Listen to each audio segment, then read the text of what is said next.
Hello बच्चों, स्वागत है आपका एक नई वीडियो में। अभी हमारे साथ जुड़े हुए तो हमने देखा है, हमने इस चैप्टर की 2 वीडियोस अभी तक कवर कर ली हैं, जिसमें हमने पहली वीडियो में सीखा था कि चैप्टर के बारे में कि चैप्टर में क्या क्या था। दूसरी वीडियो में हमने सीखा था कि मोल कॉन्सेप्ट के बारे में। अब इस चैप्टर की हमारी ये तीसरी वीडियो है, जिसमें हम सीखेंगे कॉन्सेंट्रेशन टर्म्स के बारे में। कॉन्सेंट्रेशन टर्म्स हमारे चैप्टर की बहुत ज्यादा इंपॉर्टेंट टॉपिक है, क्योंकि अगर आपको फिजिकल केमिस्ट्री अच्छे से करनी है तो फिजिकल केमिस्ट्री में ये टर्म्स आपसे हमेशा पूछी जाएंगी। तो एक बार ये चलिए देखते हैं कि फिजिकल टर्म्स कौन कौन सी होती है, कॉन्सेंट्रेशन टर्म्स हमारी। तो सबसे पहली जो हमारी टर्म आती है उसे हम कहते हैं मोल फ्रैक्शन। मोल फ्रैक्शन क्या होती है, एक बार डिफाइन पढ़ते हैं। It is defined as the number of moles of substance to the total number of moles present in a solution. हमारे जो मोल फ्रैक्शन का सिंबल होता है वो ये होता है एक्स जैसा, इसको हम कहते हैं काई। काई का अगर मैं फॉर्मूला बात करूं, अगर हम डिफाइन के जैसे फॉर्मूला बोलेंगे तो डिफाइन के फॉर्मूला क्या होगा हमारा, काई ए का फॉर्मूला होगा हमारा मोल्स ऑफ ए अपॉन में टोटल नंबर इन सोल्यूशन। अगर सोल्यूशन में 2 चीजें हैं तो 2 के मोल्स आ जाएंगे, अगर 3 है तो Na, Nb और Nc आ जाएंगे। जितने भी टोटल मोल्स होंगे वो नीचे आ जाएंगे, साथ में मुझे जिसकी भी मोल फ्रैक्शन निकालनी है वो ऊपर आ जाएगी। अगर मैं बी की बात करूं तो बी के लिए भी वैसे ही, अगर बी निकालना है तो बी के मोल्स ऊपर, बाकी टोटल मोल्स नीचे। हमें हमेशा एक चीज याद रखनी है कि काई ए और काई बी की वैल्यू कभी भी 1 से ज्यादा नहीं हो सकती। काई ए और काई बी की वैल्यू हमेशा क्या, जब हम कंबाइन करेंगे तो क्या रहेगी, 1 रहेगी। अगर 3 सब्सटेंस होते हैं तो भी 1 रहेगी, 4 होते हैं फिर भी बनी रहेगी। उसकी वैल्यू हमेशा कभी भी 1 से ज्यादा नहीं होती। एक एग्जांपल से सीखते हैं कि हमने कैसे मोल फ्रैक्शन निकालेंगे।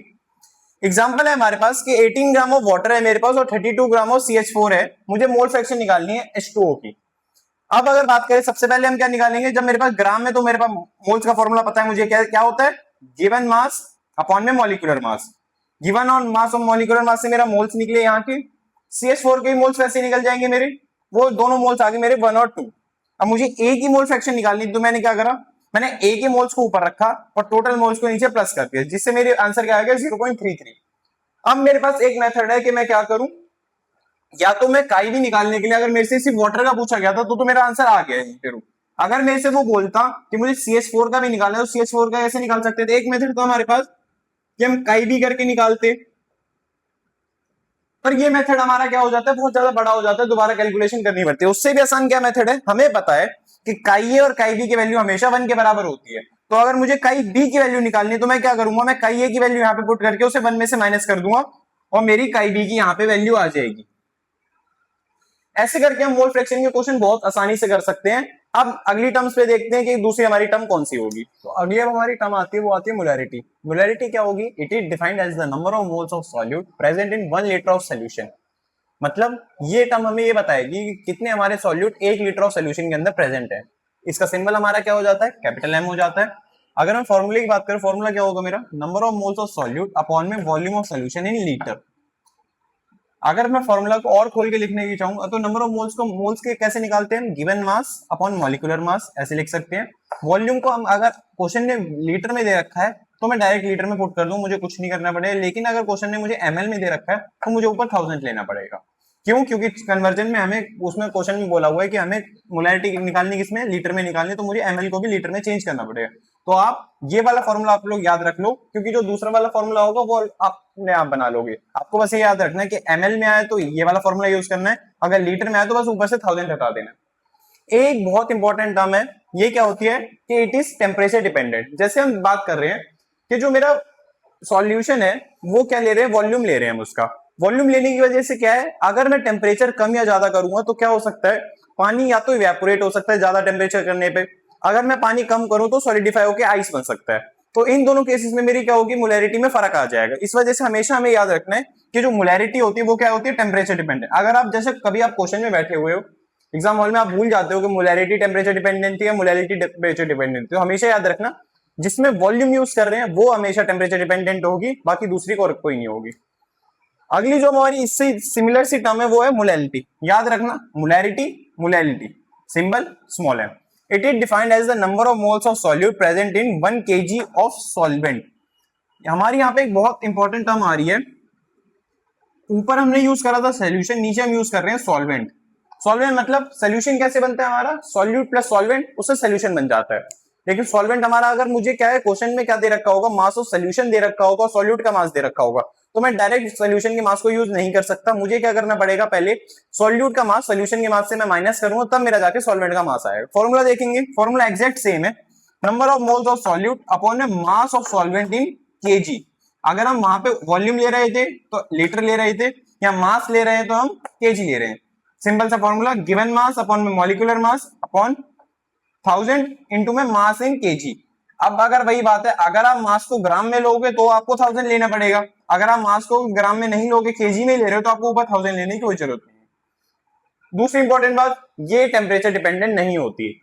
अब आप क्या कर लिए, अब आप टेम्परेचर कम करो ज्यादा करो, उससे कभी भी मास पे कोई फर्क नहीं पड़ेगा, मास हमेशा क्या रहेगा, सेम ही रहेगा। इस वजह से ये टेम्परेचर डिपेंडेंट नहीं है।